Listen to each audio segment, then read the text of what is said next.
Hi again then guys, and welcome to episode 12 of Heavy Hitters, the review series for the SUVs, trucks, 4x4s, etc. of Gran Turismo 6.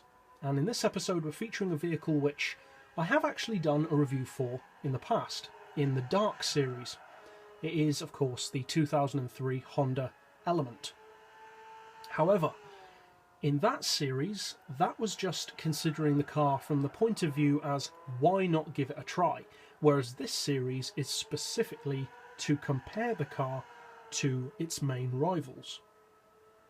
So, how does it compare to those other rivals? Because this is one of those cars that you don't see that many people using. You might see the occasional person, but not that many people in general. Now, this is much more of a more youth-oriented vehicle than most of the other trucks and SUVs on the game. And as such, the spec is nowhere near as impressive as, say, a Dodge Ram or a Pikes Peak Quattro or a Range Stormer, because young people just can't afford that. That said, the specs that it puts out fully tuned actually aren't that bad. It's powered by a 2.4 litre engine, which interestingly is naturally aspirated. I would have personally expected it to be turbocharged, but it's not. And despite not having a turbo or a supercharger to help it, it can actually put out a pretty decent 325 horsepower and 279 pound-feet of torque. Now, I was expecting this car when I first bought it on a Gran Turismo game, which was quite a while ago now. I was expecting its main advantage to be its weight, because surely being quite a plasticky, compact as far as SUVs go, more youth-marketed vehicle, surely it would be pretty lightweight, and that could really work to your advantage. But as it happens, it's actually not all that lightweight. It weighs 1,248 kilos, which, don't get me wrong, that's certainly not heavy, but that's not all that great either. That's not as impressive as I was hoping it would be. However, despite not having a massive amount of power and the weight being okay but nothing special, it does still manage to put out a pretty decent 260 horsepower per tonne. Now, this car is only 448 pp when fully tuned, so it's significantly lower than pretty much any other SUV that's going to be in or has been in this series.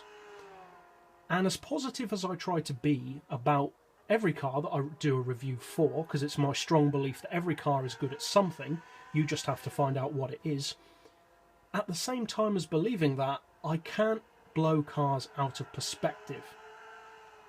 So, as I said, this series is for the purpose of comparing this car to its rivals.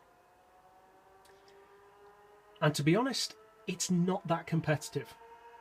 It just doesn't have the straight line power, torque and performance to outdo those rivals. However, all is not lost, because this car does actually have a, granted, very small and very specific niche, but it is nonetheless a niche that this car can, with the right driver and selected at the right time, be very good at. And that is this. If you take out a Dodge Ram or a Range Stormer with its 700-800 horsepower around a track such as London or Monaco, or a tight dirt track or a snow track, that 800 horsepower is going to mean pretty much nothing, because you can't use that power. The car is so big that you'll be flailing about around corners, even with a good driver, and it's just not worth having that much power. This car, on the other hand, is relatively short, relatively narrow.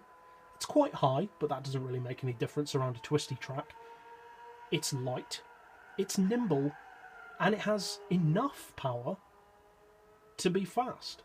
It doesn't need to set records, it has enough power to do what it needs to do.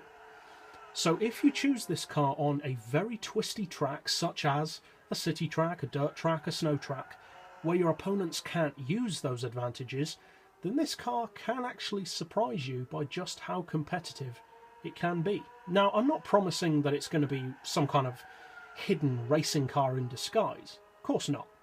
But if you use it on the right track, as I said, against the right opposition at the right time, especially if they're limited in power or PP, then this car may just surprise you. Plus there's the fact that it only costs 26,000 credits, which is quite a lot cheaper than many of the other SUVs in this series. So it's not a record-breaking monster by any means, but it's different, it has its own little niche, and that niche is something that it actually performs better than you might expect in. So that's it for this episode. I'll see you guys next time, and as always, thanks for watching.